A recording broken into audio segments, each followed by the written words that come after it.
পশ্চিমবঙ্গের রাজনীতি সবসময় উত্তেজনাপূর্ণ এবং বিশেষ করে নির্বাচনের ফলাফলকে কেন্দ্র করে নানা প্রশ্ন উঠে আসে, বিশেষ করে সরকার গঠন ও মুখ্যমন্ত্রীর অবস্থান নিয়ে। এমন একটি পরিস্থিতি তৈরি হয়েছে যেখানে ভারতীয় জনতা পার্টি বিধানসভায় 208টি আসন পেয়েছে, যা স্পষ্ট সংখ্যাগরিষ্ঠতা অর্জন করেছে, আর তৃণমূল কংগ্রেস মাত্র 80টি আসন পেয়ে সীমাবদ্ধ হয়ে রয়েছে। এই অবস্থায় স্বাভাবিকভাবেই প্রশ্ন ওঠে, বর্তমান মুখ্যমন্ত্রী x chief minister Mamata Banerjee বলছে আমি ইস্তফা দেবো না, তাহলে এখন কি হবে? মমতা ব্যানার্জি যদি ইস্তফা না দেয় বা পদত্যাগ না করে, তাহলে কি মমতা ব্যানার্জি মুখ্যমন্ত্রী থাকবে, নাকি ভারতীয় সংবিধান অন্য কথা বলছে?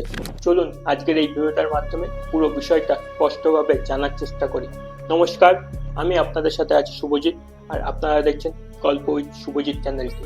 চলুন আজকের এই ভিডিওটা শুরু করা যাক।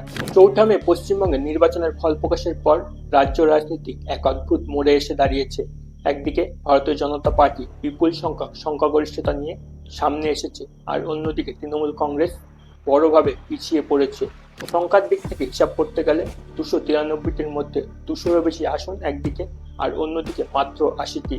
কিন্তু এখানেই শেষ নয়, কারণ এই ফলাফল মেনে নেওয়া বদলে বর্তমান মুখ্যমন্ত্রী এক্স মমতা ব্যানার্জির মুখে অন্য সুর। তিনি স্পষ্টভাবে বলছেন তিনি হারেননি। তার বক্তব্য, ভোটে অনিয়ম হয়েছে, এমনকি ইভিএম এর সমস্যা হয়েছে, এমনকি ভোট লুট হয়েছে বলে অভিযোগ উঠিয়েছে। আর শুধু তাই নয়, তিনি এটাও বলেছেন তিনি ইস্তফা দেবেন না। এখন প্রশ্নটা খুবই সহজ, একজন মুখ্যমন্ত্রী যদি নিজে দাঁড়িয়ে থেকে বলেন আমি হারিনি, আমি ইস্তফা দেব না, তাহলে কি তিনি সত্যি মুখ্যমন্ত্রী থেকে যেতে পারেন? এই জায়গাতেই সবচেয়ে বড় ভুল বোঝাবুঝি হচ্ছে, কারণ গণতন্ত্র আমি মানছি না, এই কথার কোনো সাংবিধানিক মূল্য নেই। এখানেই আবেগের জায়গা নেই, ব্যক্তিত্বের দাবির জায়গা নেই। এখানে শুধু একটাই জিনিস কাজ করে, সেটা হচ্ছে সংখ্যাগরিষ্ঠতা। আপনি নিজে যতবারই বলুন আমি হারিনি, সেটি কখনোই অর্থহীন হয়ে যায় না যখন আপনি বিধানসভার ভিতরে সংখ্যাগরিষ্ঠতা দেখাতে পারবেন না। এখন একটাই প্রশ্ন, এই পরিস্থিতিতে তাহলে কি হবে? নির্বাচনের ফল প্রকাশ হয়ে যাওয়ার পর এই পুরো বিষয়টাই সরাসরি চলে যায় গভর্নর অফ ওয়েস্ট বেঙ্গলের কাছে। তিনি দেখবেন বর্তমান সরকার কি এখনো সংখ্যাগরিষ্ঠ। যদি সন্দেহ থাকে, তাহলে তিনি একটিই কাজ করবেন, ফ্লোর টেস্ট ডাকবেন। এই ফ্লোর টেস্টেই আসল জায়গা, যেখানে সব দাবি, সব অভিযোগ, সব বক্তব্য এক মুহূর্তে থেমে যায়। এখানে শুধু সংখ্যাগরিষ্ঠতায় কথা বলে। এখানে আপনাদের মনে হয়তো একটি প্রশ্ন থাকতে পারে, ফ্লোর টেস্ট আসলে কি? ফ্লোর টেস্ট হলো রাজ্যের রাজ্যপাল একটি বৈঠক ডাকবেন, যেখানে 293টি সাংসদকে ডাকা হবে এবং তাদেরকে ভোট দান করতে হবে। যেই দলের প্রতি বেশি ভোট পড়বে, সেই দলই রাজ্যের সরকার গড়বে। এখন তুমি নিজেই ভাবো, একদিকে 200-এর বেশি আসন, অন্যদিকে 80টি। এই জায়গায় যদি ফ্লোর টেস্ট হয়, তাহলে কি হবে? ফলাফল আগেই জানা। এখানে প্রমাণ হয়ে যাবে কে হারলো আর কে জিতলো। তাই কেউ যদি বাইরে দাঁড়িয়ে বলে আমি হারিনি, সেটা রাজনৈতিক বক্তব্য হতে পারে, কিন্তু ফ্লোর টেস্ট ফলই চূড়ান্ত সত্য।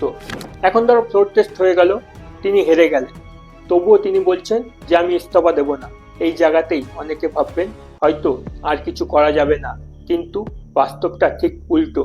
ভারতের সংবিধান এমন পরিস্থিতির জন্যই তৈরি করেছে, এখানে কাউকে জোর করে টেনে নামাতে হয় না, কিন্তু কাউকে থাকতেও দেওয়া হয় না যদি তার পিছনে সংখ্যাগরিষ্ঠতা না থাকে।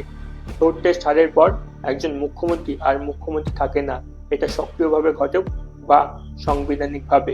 যদি তিনি নিজেকে ইস্তফা না দেন, তাহলে গভর্নর অফ ওয়েস্ট বেঙ্গল তাকে বের করে দিতে পারেন। এটাকেই কেউ বরখাস্ত বলবেন, কেউ বা রিমুভাল বলবেন, কিন্তু আসল কথা একটাই, তিনি আর সেই পদে থাকতে পারেন না। যেখানে কোনো দর কষাকষি নেই আর আমি মানছি না সেটাও বলতে পারেন না। এই সংবিধান খুবই পরিষ্কার, সংখ্যাগরিষ্ঠতা নেই মানে ক্ষমতাও নেই।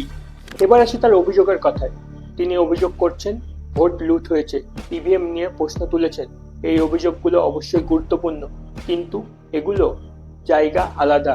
এই ধরনের অভিযোগ নিয়ে যাওয়ার জন্য ইলেকশন কমিশন অফ ইন্ডিয়া এর কাছে বা আদালতে তদন্ত হতে পারে, আইনি লড়াই চলতে পারে, কিন্তু একটা জিনিস সেখানে পরিষ্কার করে বুঝে নিতে হবে, এই অভিযোগ চলতে থাকলেও সরকার গঠনের প্রক্রিয়া থেমে থাকতে পারে না।